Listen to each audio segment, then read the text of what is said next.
बिस्मिल्लाहिर्रहमानिर्रहीम। शुरू अल्लाह के नाम से जो निहायत मेहरबान बार बार रहम फरमाने वाला है। अस्सलाम वालेकुम। आज हम लेकर आए हैं देगी दानेदार बीफ कोरमे की रेसिपी। और आप अगर ऐसी रेसिपी की तलाश में हैं जो कम वक्त में बेहतरीन जायका दे, बिल्कुल एक्यूरेट मेजरमेंट के साथ, आज हम बना रहे हैं बीफ देगी कोरमा। इसके लिए हमने हाफ kg गोश्त ले लिया है और उसे दरमियाने साइज़ की बोटियों में काट लिया है। 2 टीस्पून हमने धनिया पाउडर लिया है, 2 टीस्पून हम सूरख मिर्च लेंगे, 1/4 टीस्पून हल्दी और 1 टीस्पून हम नमक लेंगे। 150 ग्राम हम ले लेंगे यहाँ पे दही। 2 मीडियम साइज़ की प्याज हम लेकर स्लाइस करके उनको फ्राई कर लेंगे। 1 टेबलस्पून हमने लहसुन अदरक का पेस्ट लिया है। प्याज को बहुत क्रिस्पी सा हमने फ्राई करना है। 1 टेबलस्पून हमने यहाँ पे ज़ीरा लिया है, 2 सिनेमन स्टिक्स लिए हैं, साथ में हमने 10 से 12 काली मिर्च ली है, 2 इलायची ले ली है, बड़ी इलायची, 5 अदद लौंग लिए हैं। जायफल जावित्री को बराबर मिकदार में लेकर हमने उनको पीस लिया था। इसके 1/4 टीस्पून हमने लिया है और 3 अदद हमने सब्ज़ी इलायची ली है और इन सबको हम ग्राइंड कर लेंगे। तो ये तमाम अज़ा इसमें जाने वाले हैं। अब यहाँ पे हमने ले लिया है ऑयल 1 कप, जिसमें हमने ऑलरेडी प्याज फ्राई कर लिया है। प्याज को फ्राई करने के बारे में आपको जो टिप याद रखनी है कि इसे हल्की आंच पे आपने फ्राई करना है। प्याज को डालकर आप छोड़ देंगे हल्की आंच पर और उसी में फ्राई होगा। और इसमें 1 टीस्पून आप नमक डाल देंगे और 1 टीस्पून आप जो है वो अलग से लेंगे तो 2 टीस्पून हो जाएगा ऑयल।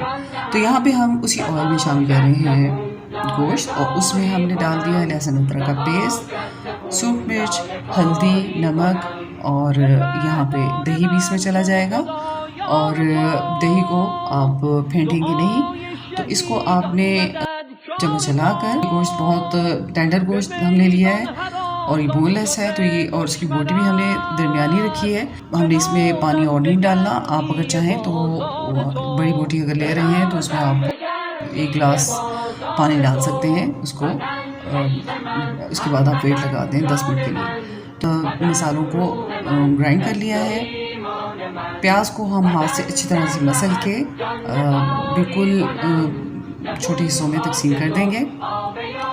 और यहाँ हमने वेट हटा दिया है और गोश्त हमारा टेंडर हो चुका है और इसको फ्राई करते हुए हमारे 5 मिनट गुजर चुके हैं। अब इसमें हम ये प्याज शामिल कर देंगे जो हमने अच्छी तरह से मसल ली है और हाथ से ही मसली जाएगी। बहुत क्रिस्पी सी होनी चाहिए। इसके क्रिस्पी होने से ये आपका कोरमा जो है वो दानेदार किस्म का बनेगा।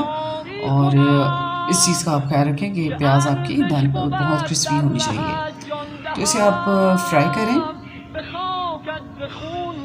तकरीबन 5 मिनट और इसे फ्राई करेंगे। और इसमें ये गरम मसाला जो हमने मोटा मोटा सा क्रश किया है, इसमें से हम 1 टेबलस्पून इसमें शामिल कर देंगे।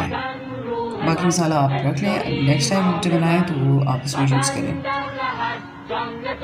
और अगर आप 1 kg ले रहे हैं गोश्त तो उसमें आप पूरा मसाला भी डाल सकते हैं।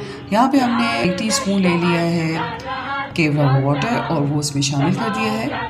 और उसके बाद हम इसे थोड़ा फ्राई करने के बाद अपने जायके के मुताबिक, अपनी ज़रूरत के मुताबिक आप इसमें पानी शामिल कर देंगे। हमने तकरीबन 1 बड़ा कप डाल दिया है।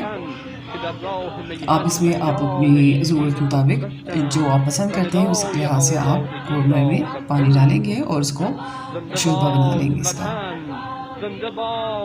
तो यहाँ पे हमने डिश आउट कर लिया है। आप देखेंगे कि बहुत कम मेहनत में बहुत अच्छे तरीके का ये कोरमा तैयार होता है। तो आप ज़रूर इसे ट्राई करें। ईद के मौके पर या किसी दावत में आप ये बना सकते हैं और दाद वसूल कर सकते हैं बहुत कम मेहनत में। तो अपनी दुआओं में याद रखें। अल्लाह हाफिज़।